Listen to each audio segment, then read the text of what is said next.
The sky over Oklahoma seemed to open up in a spectacle of light and shadow that foreshadowed a dark destiny.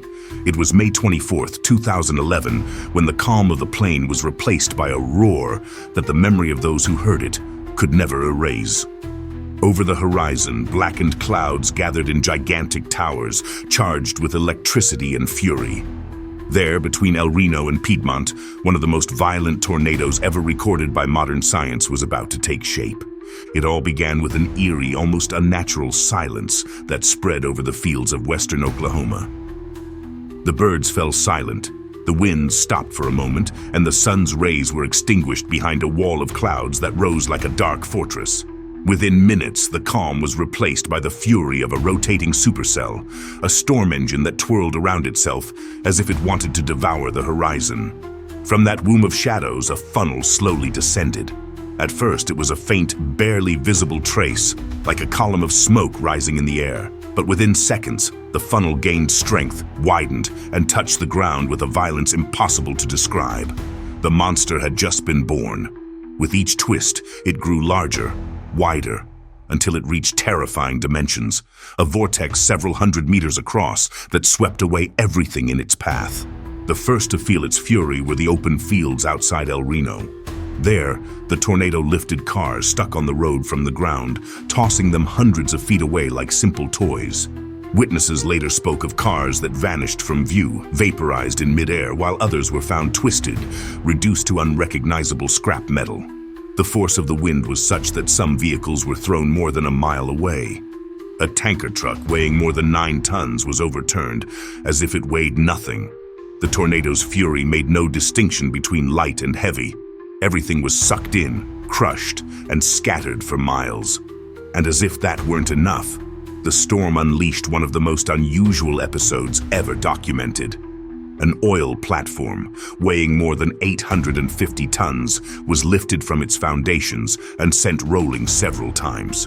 That image, almost impossible to conceive, became a symbol of the immeasurable power of this phenomenon. The houses in the path of the monster didn't stand a chance. Entire buildings were uprooted, swept to their foundations as if they had never existed. Families who had lived on those lands for generations were reduced to rubble in a matter of seconds. Trees, which normally offer resistance to the wind, were stripped of their branches and leaves until they were bare, transformed into spectral trunks. In some cases, even the bark was stripped away, exposing the ragged wood as if carved by a supernatural force. The ground itself revealed the magnitude of the disaster. The tornado, in its relentless advance, tore away entire layers of earth, leaving deep scars reminiscent of the imprints of a gigantic claw. It was as if nature had wanted to mark its passage with an indelible signature, a reminder of its supremacy. Meanwhile, in nearby communities, chaos reigned. Warning sirens blared relentlessly, and residents sought refuge wherever they could. Basements, makeshift shelters, even closets and bathtubs. But some didn't make it to safety. The speed with which the tornado moved and its unpredictable trajectory took many by surprise. Witnesses described scenes of families who had barely seconds to take cover, and others who were trapped on congested roads watching darkness approach inexorably. In Piedmont, one of the hardest-hit towns, the destruction was almost total in some neighborhoods. Entire streets were reduced to rubble, with the remains of homes mixed with vehicles, furniture, and fragments of everyday life. The landscape after the tornado's passage resembled a battlefield, silence broken by sirens, cries, and the creaking of still smoldering timbers. The tornado's violence didn't just affect infrastructure. The psychological impact was devastating. Many survivors described the experience as if the world itself had ended. Some spoke of seeing impossible objects flying around them. Washing machines, steel doors, metal beams folded like paper. Others claimed the darkness of the funnel was such that it seemed to swallow up daylight, enveloping everything in a ghostly gloom. The tornado's path stretched for over 100 kilometers, leaving behind a wide scar visible from the air. Along its path, the number of injured multiplied. Ambulances and rescue teams were deployed against the clock, but the scale of the destruction meant that every minute was insufficient. The day's outcome was marked by unforgettable scenes, roads blocked by mountains of debris, entire communities in ruins, and families searching through the wreckage for anything that would remind them that, despite everything, they still existed. The reindeer had gone from being a name on the map to becoming synonymous with tragedy and the unleashed force of nature. The path of destruction that tornado carved through the heart of Oklahoma was not only physical, but also emotional. For there, amidst the rubble, remained the certainty that life can change in an instant, that the security of a home can be snatched away in seconds, and that in the face of the power of nature, humanity is nothing more than a vulnerable spectator. The monster kept advancing, ever larger, ever more voracious, and as it swept everything away, science tried to track it, to record the impossible, the ferocity of the fastest winds ever measured. When the skies of Oklahoma closed in on May 24th, nature unleashed a living laboratory of chaos.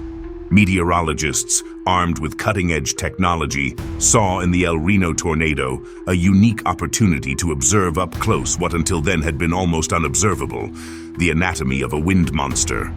And what they discovered exceeded all expectations. The centerpiece of this investigation was the RENO mobile radar, an instrument designed to track storms and record their interiors with astonishing accuracy. As the tornado advanced with relentless violence, research teams risked their lives by positioning themselves in strategic positions to measure its intensity. RENO not only captured the funnel's spin, but also detected speeds that, until then, seemed impossible to achieve. The readings were staggering, 295 miles per hour, equivalent to almost 500 kilometers per hour. That figure represented one of the fastest winds ever measured on the Earth's surface. It was as if the atmosphere had decided to break its own boundaries, pushing science into the unknown. The discovery raised fundamental questions. The enhanced Fujita scale, which classifies tornadoes from EF0 to EF5, is based on damage observed at the surface. However, radar revealed a speed that far exceeded what could be seen reflected in the wreckage of houses, vehicles, and trees. In other words, the tornado wasn't just devastating on the ground, it concealed even greater violence within its core, invisible to the human eye. Experts explained that not all faster winds translate into visible damage. The tornado's path, its internal variations, and the areas it struck influenced what was destroyed. But the fact that RENO captured such speeds was enough to classify it as an EF5, the highest level of destruction imaginable. The RENO tornado thus became an unprecedented case study. Its record wasn't just a simple number. It represented an extreme limit in the physics of Earth's atmosphere. And at the same time, it challenged the way scientists understood the relationship between a tornado's strength and the damage it left behind. To understand the magnitude of the phenomenon, it suffices to compare it with other giants in history. Just 2 days earlier, on May 22, 2011, the Joplin tornado in Missouri had left a devastating toll of more than 150 dead and thousands injured. That tornado was also classified as EF5, but what set RENO apart was the speed recorded by radar. Never before had an instrument captured such a speed in a real tornado. Other historical events, such as the infamous Tri-State tornado of 1925 and the Moore tornado of 1999, had demonstrated extreme levels of destruction.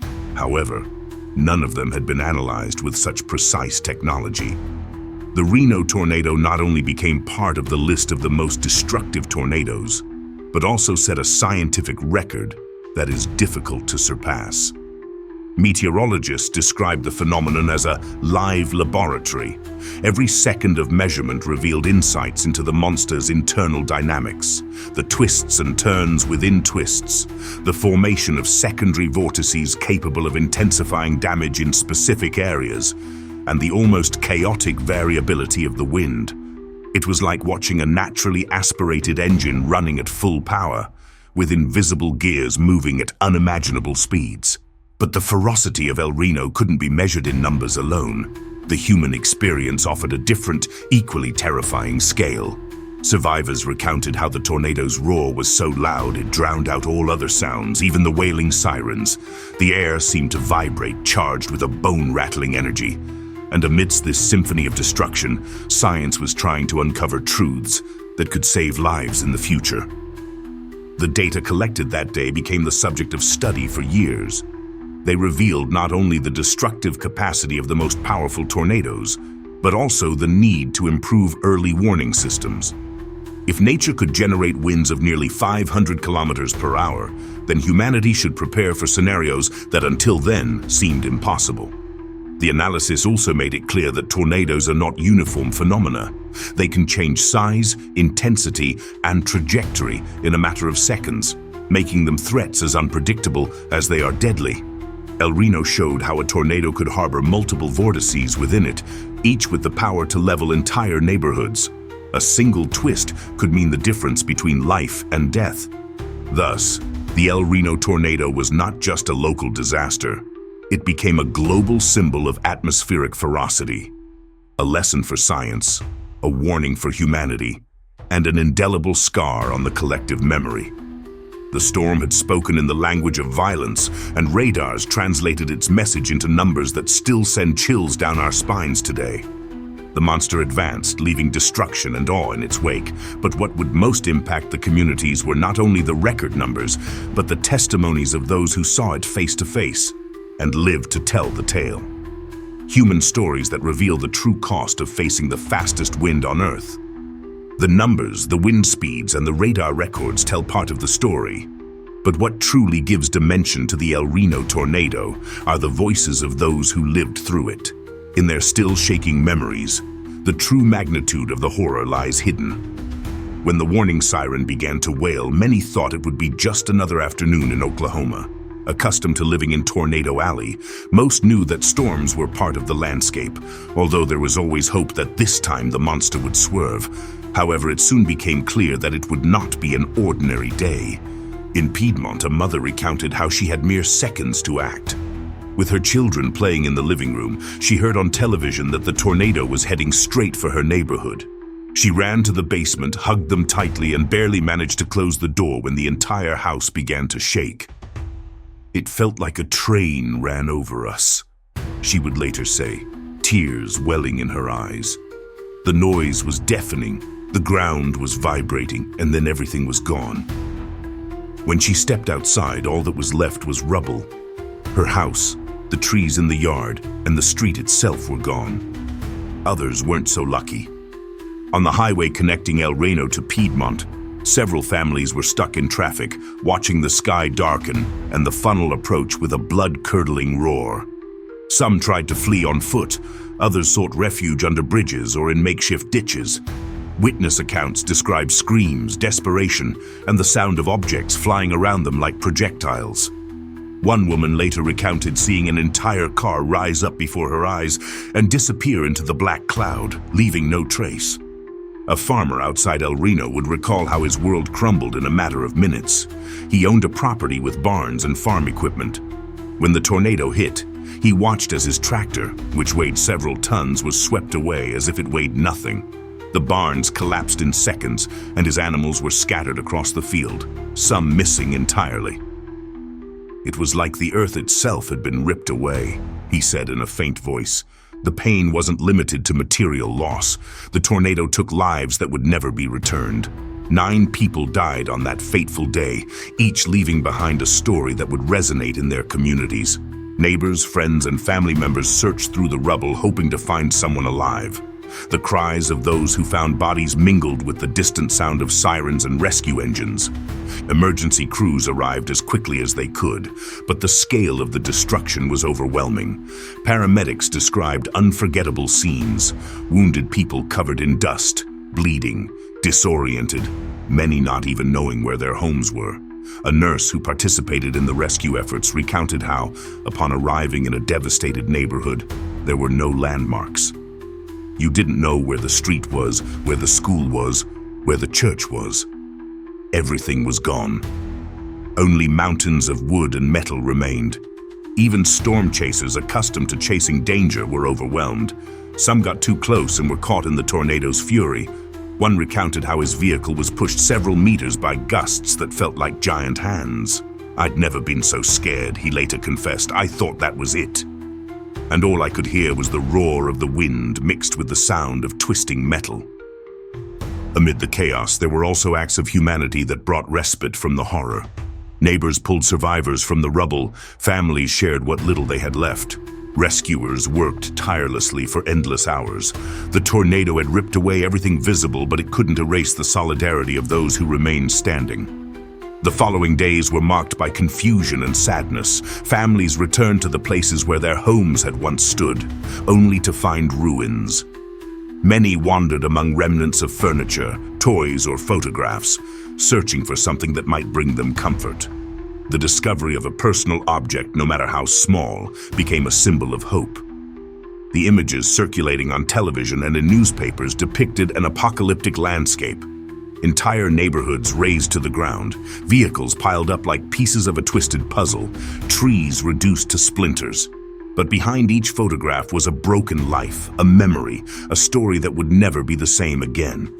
The testimonies collected speak not only of destruction, but also of human fragility. Many survivors stated that, in those eternal minutes, they understood how small human beings are in the face of the fury of heaven. Some described it as a punishment, others as a reminder of how vulnerable we are. The truth is that for all of them, that May 24th was etched as a before and after. The El Reno Piedmont tornado wasn't just an atmospheric phenomenon. It was a collective experience of fear, pain, and resilience.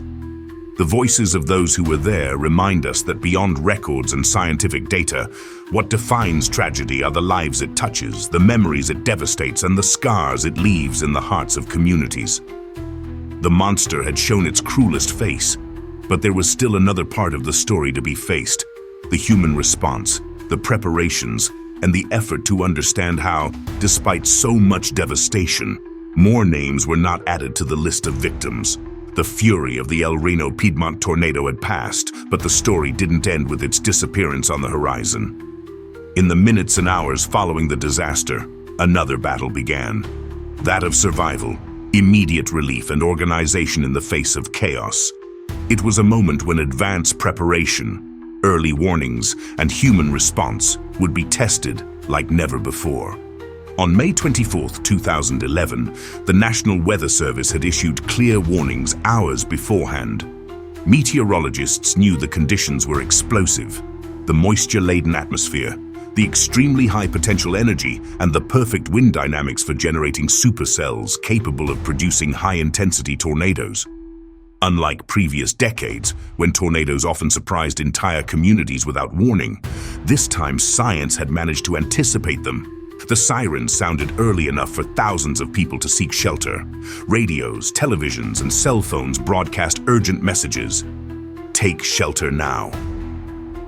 The tornado is approaching El Reno. This is an emergency. Those words, repeated over and over again, were the difference between life and death for many families. In that sense, the tragedy could have been much worse. Experts estimate that without modern warning systems, the death toll would not have been 9, but dozens or even hundreds. The tornado struck with extreme violence, leveling entire communities, but advanced preparation allowed thousands of people crucial minutes to seek shelter in basements, underground shelters, or reinforced rooms. However, not everyone was so lucky. Some lived in mobile homes without foundations, structures that offer little or no protection against an EF5. Others were trapped on highways, or simply didn't believe in the threat until it was too late. The response showed that, even as science advances, nature continues to impose its will. Emergency teams sprang into action as soon as the immediate danger passed. Police, firefighters, paramedics, and volunteers fanned out among the rubble. The scene was chaotic. Downed power lines, broken gas lines, trees blocking roads, and countless homes reduced to piles of wood and bricks. Every step was a risk, but the duty was clear: find survivors. During the first few hours, the work was a race against time. Rescue dogs sniffed through the ruins, searching for signs of life. Squads of volunteers formed human chains to remove debris and clear a path for ambulances. In nearby hospitals, doctors and nurses prepared for a wave of injured. Deep cuts, fractures, traumas, and cases of shock were being treated tirelessly. The community responded with a strength that surprised even disaster veterans. Churches, schools, and community centers became makeshift shelters. Neighbors who had lost everything shared what little they had left: water, blankets, a piece of bread. Solidarity was the only wealth no one could take away from them. The context of the disaster also highlighted the magnitude of the tornado outbreak that swept through the United States in those days. Between May 21st and 26th, 2011, more than 230 tornadoes were recorded in various regions. In total, 178 people died, and more than 1,600 were injured. El Reno was one of the most documented, but it was part of a much larger event, a sequence of storms that left scars in several states. Emergency management experts emphasized that advanced preparation had saved lives, but also warned of challenges. Not all homes had reinforced basements or shelters, and many citizens lacked a clear emergency plan. The lesson was clear. Even with the best technology, vulnerability persists if not accompanied by education, infrastructure, and accessible resources. The psychological impact was also immediate. Relief teams arrived not only with water and food, but also with counselors and psychologists who cared for traumatized families. Losing a home can be devastating, but losing a loved one or facing death leaves invisible scars. Communities knew that rebuilding would not only be material, but also emotional. In the days that followed, authorities began assessing the damage. The economic cost was astronomical. Hundreds of millions of dollars in losses, entire communities devastated, and a severely damaged electrical system. But among the figures, a revealing fact also emerged. Despite the tornado's record-breaking strength, fatalities were relatively few, thanks to early warnings. This didn't ease the pain of the families who lost everything, but it showed a path of hope. Science could save lives even if it couldn't stop the storm. Preparedness became the central theme of subsequent reflections. How could every household have a safe shelter? How could communication be improved so that warnings were understood and heeded in a timely manner? How could the population be trained so that the response would be immediate and effective? These questions were discussed at conferences, universities, and in the media, seeking lessons that would prevent future tragedies. The El Reno Piedmont tornado demonstrated the importance of preparation.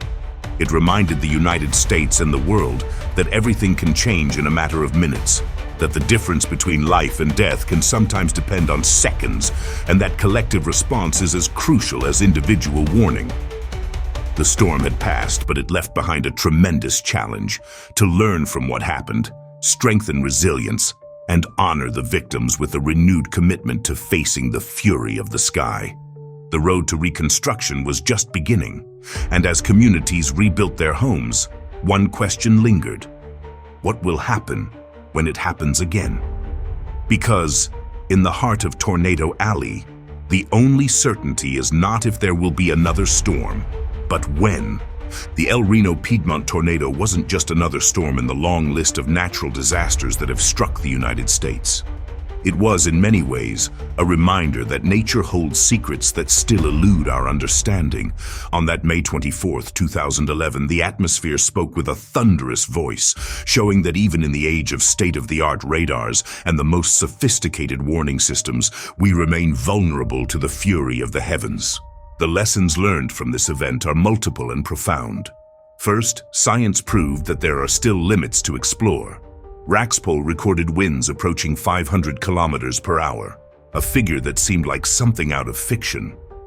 These data not only surprised the scientific community, but also forced us to rethink measurement scales and the way we understand the internal dynamics of tornadoes.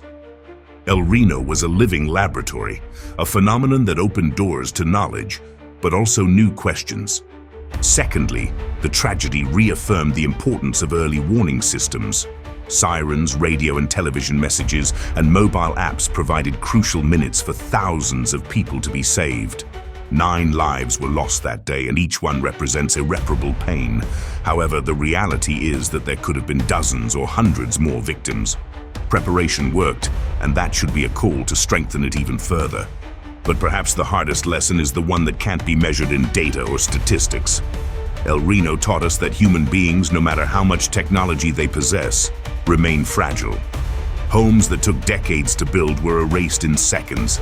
Entire families saw everything they knew disappear, leaving only the most essential thing, life itself.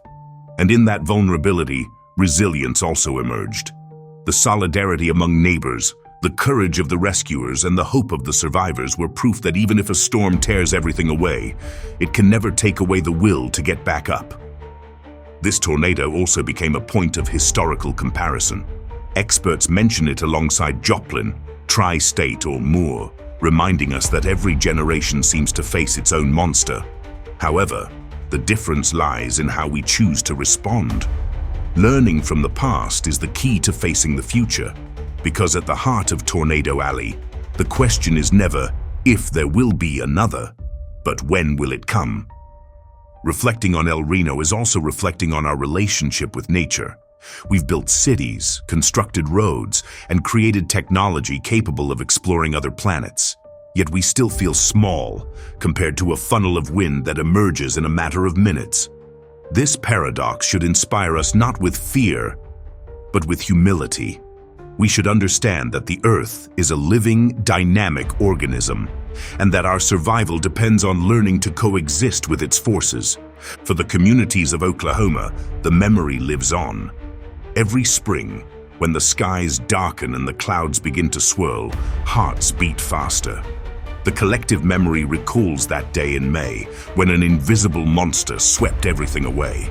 But it also remembers how amid the ruins, the best of humanity emerged. Mutual support, compassion, and hope.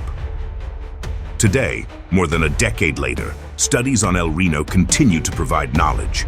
Scientists analyze their data to refine prediction models, authorities review emergency protocols, and communities continue to strengthen their response plans, because every lesson learned can mean lives saved in the future.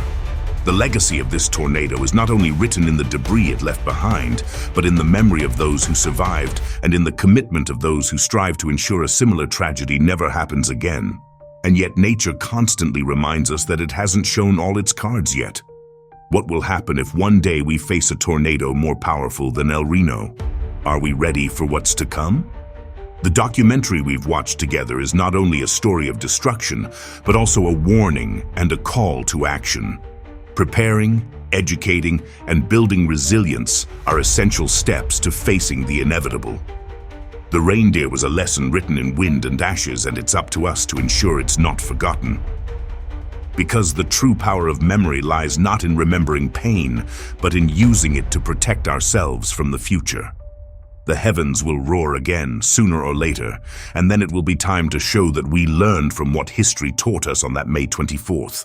And if you want to continue exploring stories like this, uncovering the secrets of the science behind storms, and reliving the tales of the most extreme tornadoes in history, we invite you to subscribe to Extreme Tornado. Here, the fury of the sky becomes knowledge, and each episode is a window into the wildest force of nature. Get ready, because the next monster may already be forming just over the horizon.